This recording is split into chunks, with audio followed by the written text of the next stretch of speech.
Good morning. My name is Sam. I am an alcoholic, and I'm also a son of recovery. Let's start out with the Serenity Prayer. Good and gracious God, grant me the serenity to accept the things I cannot change, the courage to change the things I can, and the wisdom to know the difference. So it has been a few weeks since my last recording, and I want to share with you during that time, I was diagnosed with moya moya. I suffered a small stroke and ended up going to the hospital and being there for 4 days. Moya moya is a disease that affects the brain, and there is surgery, and so I will be going through that. But I've had to spend some time recovering from the first stroke. So please bear with me today as I dive into my new world and start reading again. They may be a little blotchy or stuttery, but I'm going to do my best. So, Step 9. Make direct amends to such people wherever possible. Except when to do so, wherever possible, except when to do so would injure them or others. Good judgment, a careful sense of timing, courage, and prudence. These are the qualities we shall need when we take step 9. After we have made the list of people we have harmed, have reflected carefully upon each instance, and have tried to possess ourselves in the right attitude in which to proceed, we will see that the making of direct amends divides those we should approach into several classes. There will be those who ought to be dealt with just as soon as we become responsibly confident that we can maintain our sobriety. There will be those to whom we can make only partial restitution, lest complete disclosure to them or others may harm others more. Lest complete disclosure to them or others, lest complete disclosures do them or others more harm than good. There will be other cases where action ought to be deferred, and still others in which, by the very nature of the situation, we shall never be able to make direct personal contact at all. Most of us begin making certain kinds of direct amends from the day we join Alcoholics Anonymous. The moment we tell our families that we are really going to try the program, the process has begun. In this area, there are seldom any questions of timing or caution. We want to come in the door shouting the good news. After coming from our first meeting, or perhaps after we have finished reading the book Alcoholics Anonymous, we usually want to sit down with some member of the family and readily admit the damage we have done by our drinking. Almost always we want to go further and admit other defects that have made us hard to live with. This will be a very different occasion, and in sharp contrast with those hangover mornings when we alternated between reviling ourselves and blaming the family and everyone else for our troubles. At this first sitting, it is necessary only that we make a general admission of our defects. It may be unwise at this stage to rehash certain harrowing episodes. Good judgment will suggest that we ought to take our time. While we may be quite willing to reveal the very worst, we must be sure to remember that we cannot buy our own peace of mind at the expense of others. Much of the same approach will apply at the office or factory. We shall at once think of a few people who know all about our drinking and who have been most affected by it. But even in these cases, it may need to use a little more discretion than we did with the family. We may not want to say anything for several weeks or longer. First, we will wish to be responsibly certain that we are on the AA beam. Then we are ready to go to these people to tell them what AA is and what we are trying to do. Against this background, we can freely admit the damage we have done and make our apologies. We can pay, or promise to pay, whatever obligations, financial or otherwise, we owe. The generous response of most people to such quiet sincerity will often astonish us. Even our severest and most justified critics will frequently meet us more than halfway on the first trial. This atmosphere of approval and praise is apt to be so exhilarating as to put us off balance by creating an insatiable appetite for more of the same. Or we may be tipped over in the other direction when, in rare cases, we get a cool and skeptical reception. This will tempt us to argue or to press our point insistently, or maybe it will tempt us to discouragement and pessimism. But if we have prepared ourselves well in advance, such reactions will not deflect us from our steady and even purpose. After taking this preliminary trial at making amends, we may enjoy such a sense of relief that we conclude our task is finished. We will want to rest on our laurels. The temptation to skip the more humiliating and dreaded meetings that still remain may be great. We will often manufacture plausible excuses for dodging these issues entirely. Or we may just procrastinate, telling ourselves the time is not yet, when in reality we have already passed up many a fine chance to right a serious wrong. Let's not talk prudence while practicing evasion.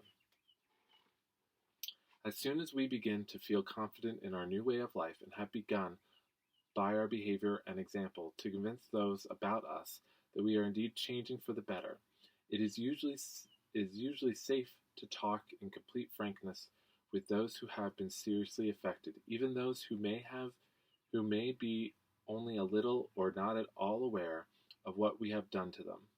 The only exceptions we will make will be cases where our disclosures could cause actual harm.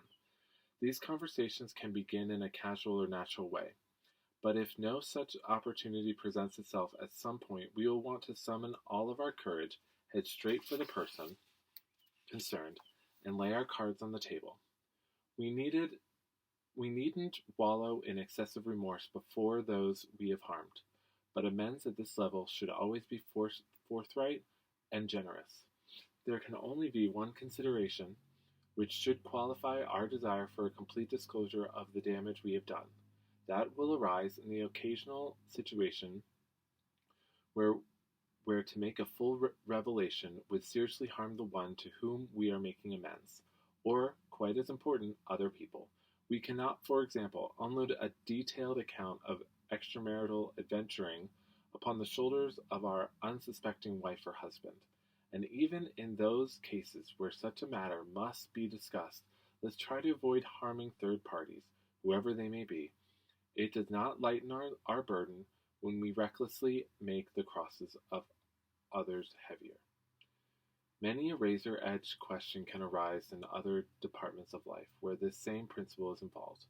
Suppose, for instance, that we drank up a good chunk of our firm's money, whether by borrowing or on a heavily padded expense account. Suppose that this may continue to go undetected if we say nothing. Do we instantly confess our irregularities to the firm in the practical certainty that we will be fired and become unemployable?